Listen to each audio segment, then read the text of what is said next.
독일 본해퍼 목사님의 선한 능력으로 한번 찬송하겠습니다. 그 선한 일에 고요히 감싸여 그 놀라운 평화를 누리며 나 그대들과 함께 걸어가네. 나 그대들과 함께 뛰어내. 지나간 허물 어둠의 날들이 무겁게 내 영혼 짓눌러도 오 주여 우를 외면치 마시고 약속의 구원을 이루소서. 그 선한 힘이 우리를 감싸시니 믿음으로 일어날 일 기대하네. 주 언제나 우리와 함께 계셔. 하루 또 하루가 늘 새로워. 주께서 밝히신 작은 촛불이 어둠을 헤치고 타오르네. 그 빛에 우리 모두 하나 되어 온누리에 비추게 하소서. 그 선한 힘이 우릴 감싸시니 믿음으로 일어날 일 기대하네. 주 언제나 우리와 함께 계셔. 하루 또 하루가 늘 새로워.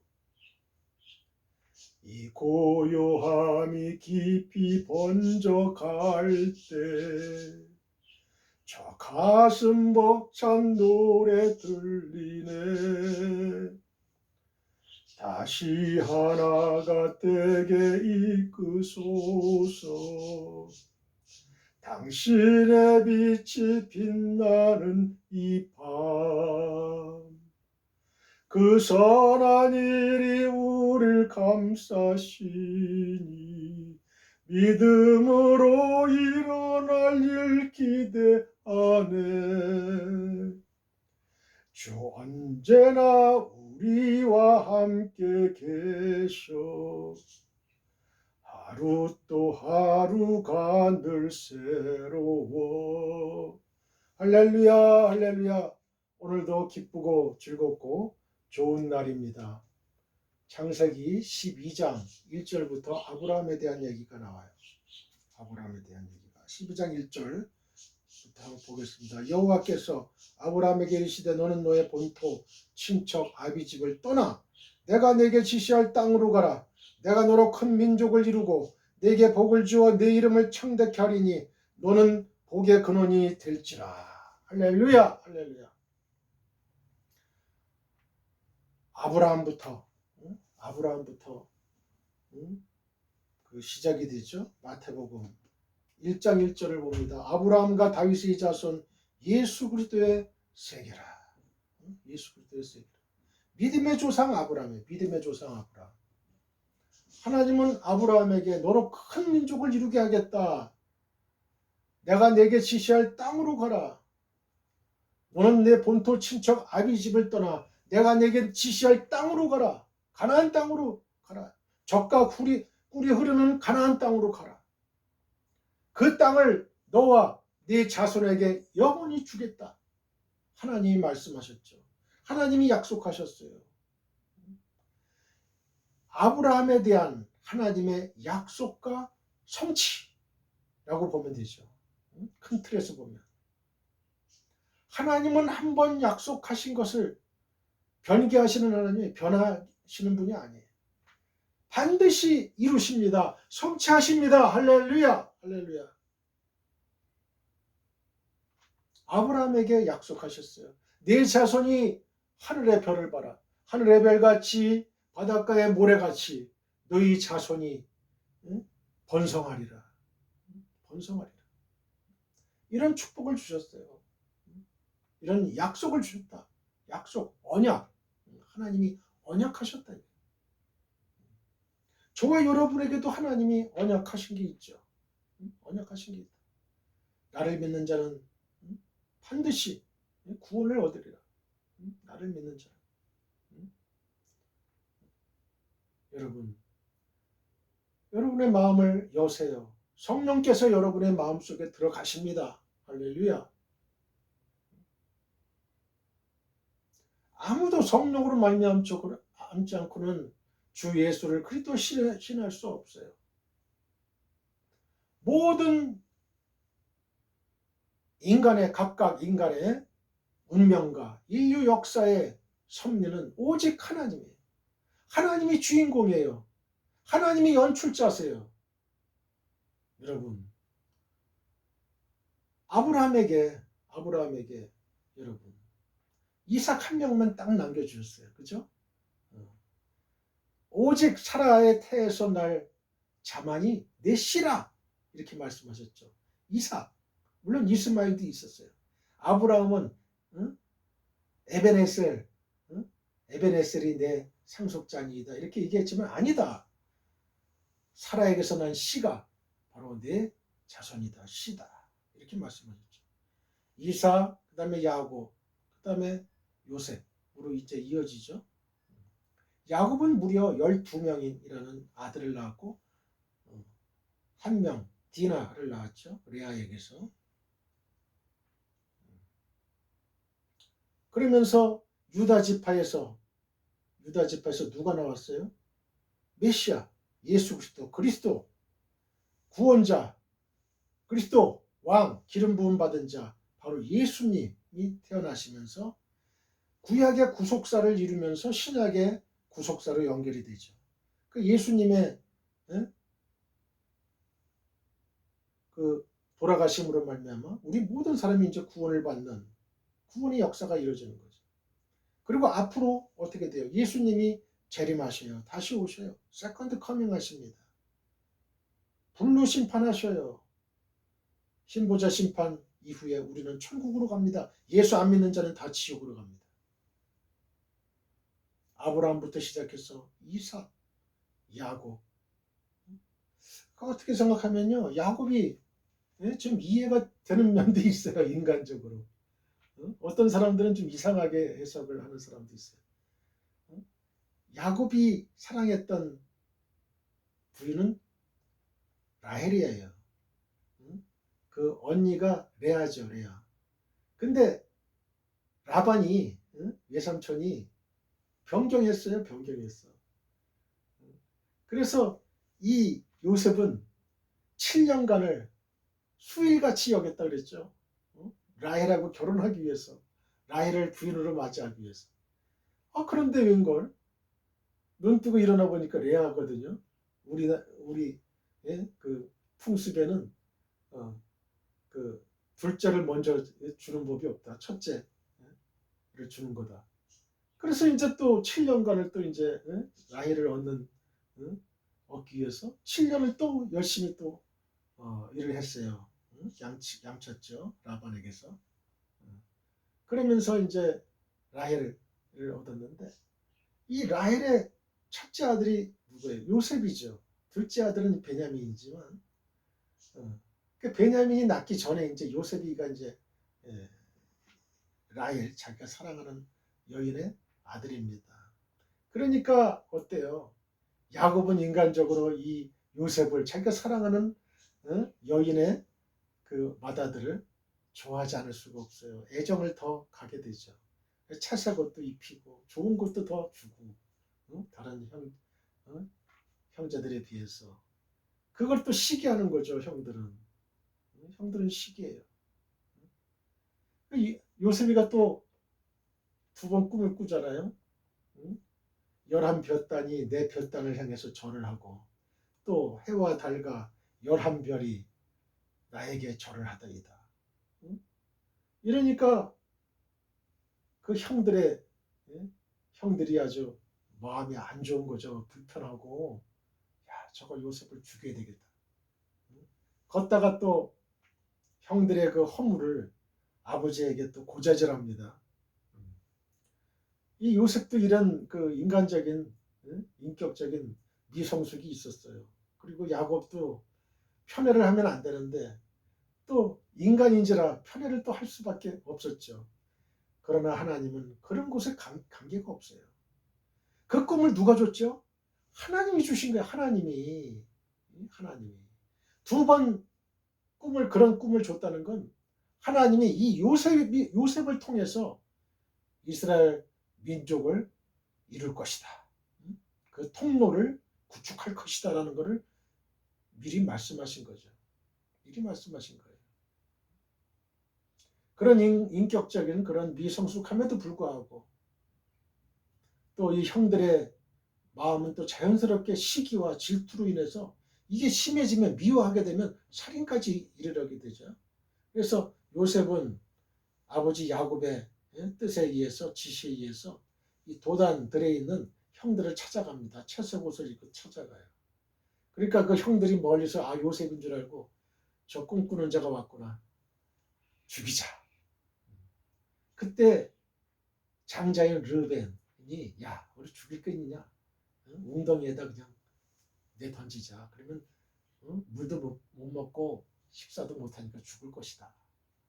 또 넷째인 유다가 또 다음에 또 이렇게 얘기를 합니다. 형제들에게. 야 우리 저기 미디안 상인들이 가고 있는데 팔자. 그래서 은 20에 결국은 요셉을 팝니다. 여러분 여기에도 하나님의 놀라우신 섭리가 있어요. 하필이면 그때에 미디안 상인들이 지나갈 게 뭐예요? 그죠? 그게 우연이에요? 필연입니다. 필연이에요. 그래서 이 미디안 상인들이 요셉을 노예로 이제 팔기 위해서 애굽으로 갑니다.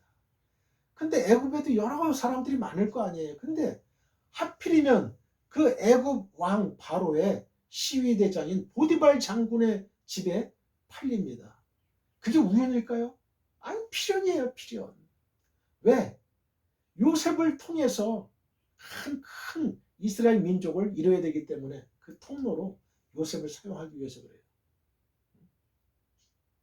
보디발 장군의 집에 들어갔어요. 노예로 들어갔어요. 근데 또 어떤 일이 벌어지느냐. 그 보디발 장군의 아내의 그 무고로 인해 가지고 다시 지하 감옥으로 또 들어갑니다. 지하 감옥. 그 지하 감옥으로 들어가면 나올 수가 없어요. 나올 수가 없는데. 그런데 또 하필이면 그 또 지하 감옥에서 그 바로 왕의 술 맡은 간원장과 떡 굽는 간원장이 죄를 지어가지고 또 거기에 같이 감옥에 갇히게 됩니다. 이게 우연일까요? 이게 우연입니까? 우연이 아니에요. 필연이에요. 요셉이라는 생각을 했을 거예요. 보통 사람 같으면 야 내가 형들의 그 시기 질투로 내가 노예로 팔리고 걷다가 또 보디발 장군의 그 아내의 그 무고로 인해 가지고 내가 또 지하 감옥 언제 나올지 모르는 지하 감옥에 또 들어가게 되고 내 인생이 이게 어떻게 되는가. 하나님이 나에게 꿈을 줬는데 요셉이는 실망했을까요? 실망 전혀 안 했어요. 실망했다는 표현이 성경에 없어요. 늘 하나님과 소통하고 성령 안에서 소통했어요. 기도했어요. 늘. 그래가지고 술 맡은 간원장, 떡 굽는 간원장이 또 한날 한시에 또 꿈을 꿔요. 그게 우연일까요? 필연일까요? 필연입니다. 그게 필연이에요. 하나님이 주신 거예요. 하나님이 주신 꿈. 그걸 해석을 하죠. 그래서 술 맡은 간원장은 3일 후에 복직되고 떡 굽는 간원장은 3일 후에 사형에 처해집니다. 그리고 또 잊어버렸어요. 술 맡은 간원장이. 그로부터 2년 후에 바로가 또 꿈을 꾸는 거예요. 바로가 꿈을 꿉니다. 그때에 애굽의 박사와 술객들이 그 꿈을 해석을 못해. 그러니까 탁 이제 또 생각이 난 거예요. 바로 왕이시여, 내가 여차여차해서 감옥에 들어갔을 때 그 이스라엘 청년 그 요셉이가 꿈을 해석해서 이렇게 제가 복직하게 됐습니다. 그래? 한번 데리고 와. 아주 데리고 갔잖아요. 바로 왕 앞에 서가지고 바로가 꿈을 다 해석하지 않습니까? 해석해서 너보다 하나님의 신, 하나님의 영, 성령에 감동된 자를 내가 만나지 못하겠다. 그래서 국무총리가 돼요. 애굽의 국무총리가 돼야만 이 가나안 땅에 있던 야곱 그 70인을 이 애굽의 고센 땅으로 데리고 갈 수 있는 거죠. 데리고 갈 수 있어요. 그 고센 땅이라는 건 넓은 땅이고 또 목축을 하기에 좋은 땅이고 또 한 민족이 이스라엘 민족이 번성하기에 가장 좋은 땅이에요. 그리고 그 당시에만 해도 이 애굽은 세계 최대 강국이에요. 그러니까 누가 넘보질 못해요.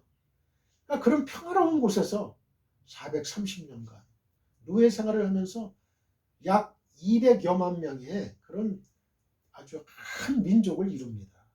큰 민족을 이뤄요. 그러면서 어떻게 돼요? 그 다음 타자인 이 요셉은 이제 늙어 이제 죽죠.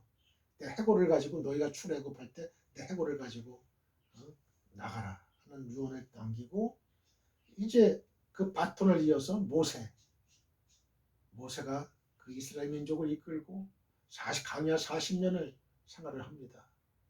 그리고 무리바물에서 그 하나님의 영광을 드러내지 못함으로 인해서 너는 요단강을 건너지 못할 것이다. 그래서 비스가스산 호르산에서 죽습니다. 그리고 그 바톤을 이어서 요단강을 건너가지고 가나안 땅을 진군한 사람은 여호수아예요. 이 여호수아가 가나안 7족속과 정복전쟁을 벌이죠. 그래서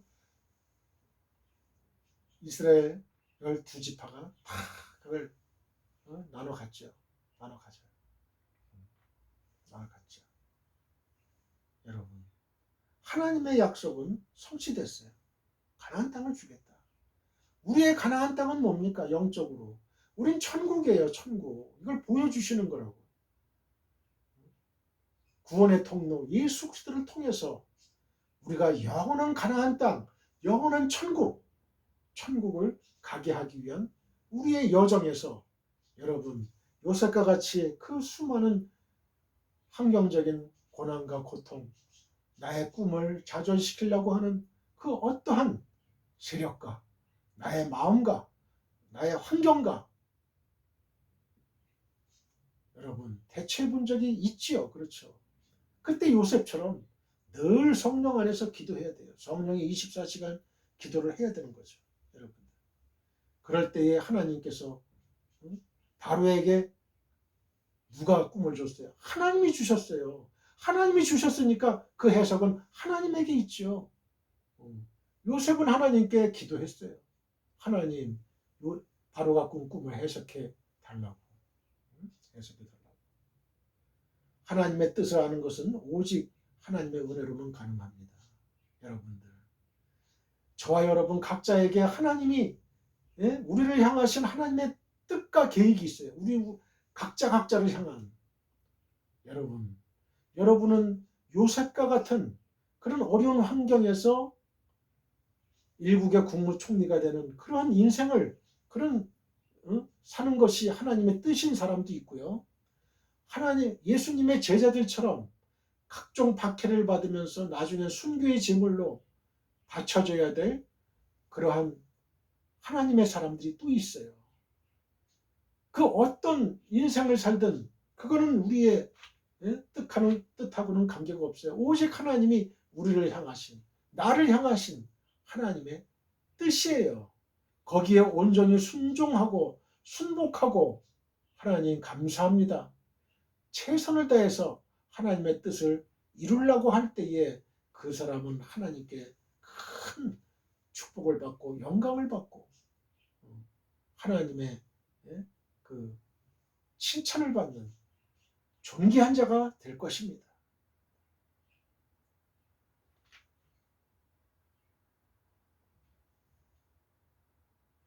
바로는 자신의 고민을 해결하기 위해 애굽에 있는 모든 술객과 박사를 불러 모으고 그들에게 자신의 꿈을 얘기했지만 그 꿈을 해석하는 자는 하나도 없었다.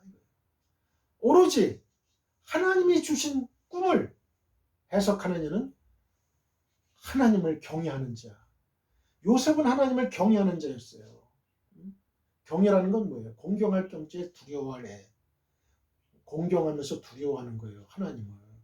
망령되이 여기지 않는 거예요. 요셉은 나중에 형들한테 뭐라 그럽니까? 내가 하나님을 대신하리이까? 내가 심판자입니까? 내가 하나님 노릇을 해야 될 사람입니까? 나는 하나님이 아니에요. 나는 하나님의 뜻을 100% 순종하는 자입니다.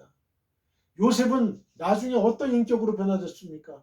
자기를 죽이려고 했던 또 팔아넘겼던 그 형들을 다 용서했어요. 사랑했어요. 용서의 단계가 아니에요. 사랑했습니다. 눈물로 그 형들을 부둥켜 안고 울었어요. 바로 이것입니다.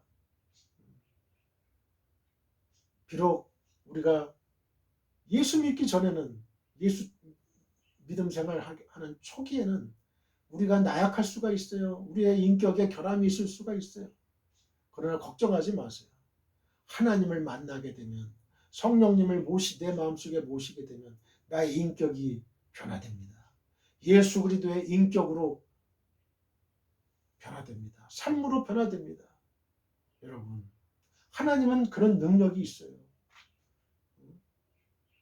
예수를 죽이려고 죽이고 박해했던 그 사울, 그 작은 자가 큰 자가 됩니다. 바울이 됩니다. 여러분.